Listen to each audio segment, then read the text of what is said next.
Senator McCreary. Here. Senator Beck. Here. Representative Murphy. Here. Representative Keithley. Here. Representative Baker. Here. Representative Butts. Here. Representative Engel. Here. All right, we have a quorum. We are currently waiting for drafting, making some changes. So we're going to wait on that. We're going to stand at ease.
meeting back to order. Essentially, the changes that we made is we made it a semi-closed system when it comes to the presidential primary, and basically what that means is you can register even on the day of for all elections. So the only requirement is that you are registered with a party, but you can do it as you vote when you go in to vote. And then the numbering piece of the Ben Baker's amendment that on the ballots, that was taken out. For any discussion? Yep. Mr. Chair, just to clarify, so what you just articulated is the difference between the sub and 16, 16 yep, versus and 17. 17, okay. Yep. All right, well, I appreciate you sharing that. I am concerned that at 1231, we got a sub that had 6 new sections in it that I'd never seen before. That's very concerning to me. It seems like it kind of goes against, what we do in this building. I'm not sure, I'm just not comfortable with that. And also, the motion on this bill in the Senate, and I think also in the House, was just a conference, not to exceed the differences. So I just want to verbalize my concern with this process right now. So, thank you. I would echo those same things. Thanks. Mr. Chair, just a question regarding the semi-closed Yep. primary. What would be the point of just registering in that moment for that specific? It seems like it would only be for data collection at that point. Well, I think it would discourage people from switching parties. I personally, I'm under the belief that if you're going to vote in a particular primary, that you should be a member or you should be affiliated with that political party. But if it only pertains to the presidential preference primary, and you can register the day of, and you can re-register at any given time after, then what would that do to discourage you from voting in someone else's primary? Well, I think there would be some discouragement there. My preference is obviously have it closed completely, and obviously, For all elections. yeah, for including ours. Obviously, this doesn't do that because people are opposed to doing that. Okay, so what if you view yourself as an independent? You wouldn't be eligible to vote in either presidential primary? Well, like I said, you'd have to register with the party, yeah, and that would be correct. Okay, thank you. Just to build on the representative's comments, I assume your Senate district is comparable to mine. There's a huge percent of people that are now identifying as independent. And I think part of that is a reflection of what's going on at the federal level. So I think this would really just be quite concerning to voters that, like in my district this past fall, like Republicans and Democrats both won in November. And so I think that this could really be concerning for people to have to pick one and then be put on a list. Yeah. So, thank you. Thank you, Mr. Chairman. Just to echo that a little bit, even speaking from someone in the city of St. Louis, if you say that I can switch on that state, it works like the open primary. Then you just collect data saying, well, you've always been a Democrat. You pulled a Republican ticket or maybe the other way around, because there was no one else to vote for with the other party. That happens quite frequently. So what are your thoughts then? Why we've been working under the open system. You want to reinstate a presidential preferential primary, correct? That's paramount That's to you personally. Yeah, I'd probably prefer a primary over a caucus. Yes. Okay. Yeah. And if you could expound a little bit, since we've been working under, I think the electorate, getting more people to vote, that's always top of the heap for me. This, I think, will discourage voting. I just do. It's not. What do you Well, think? if you aren't affiliated with a party, I don't think you should be voting in the primary. And when you have an open If you- primary, If you have an organization, well, you're still going to let that voter affiliate that day and change the very Yeah. next day if they wish, right? Okay, I don't see how that's any different from just having an open primary. well, You walk in. it is a variation. There are several variations. You have closed primaries, you have open primaries, you have semi-closed primaries. and there's actually variations of that. And this is, a variation of it. Our voters in Missouri, certainly in the St. Louis area, I mean, you're used to walking in, there's the election judges, and they say, what ballot do you want, Democrat or Republican, or independent or libertarian? I mean, there's correct? some people that think you should be able to vote in both the Republican and the Democrat primaries. Okay, well, I don't think that's appropriate to you. I don't, All right. But- Well, why not? because you get your one vote, pull your ticket, and then vote. That's why. Yeah. So, all right, thank you. Yep. Mr. Chairman?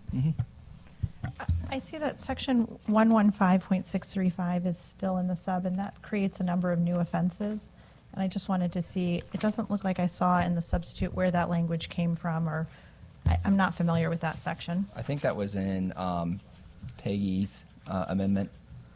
Representative McGaw's Yep. amendment? Yep. Okay. Yeah, it's an amendment. I feel deeply uncomfortable with creating new criminal offenses. The state legislature took a comprehensive look at our criminal code in 2014 because we had all these niche different types of crimes. And it seems like we're hell-bent on chipping away at that this session. And so I don't know how the rest of the committee feels, but I would love to have that pulled out. If it's not possible, it's not possible, but. I don't have a problem with it. I don't. Okay, so then I'd We like to gotta make talk to the a, other House members. okay, so then All let's right. make a motion to remove section 115.635 from the conference committee report. Oh, I'm sorry, the opposite. Well, I still have made the motion. If somebody wants to second it, I'm happy. Thank you. All right, we can't amend this. We would have to have it redrafted and have it taken out, which we can certainly do. All right, we'll do that.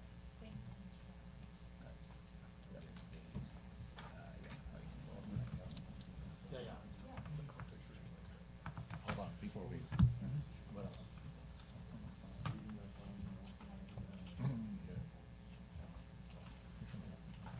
Yeah, do you want something else?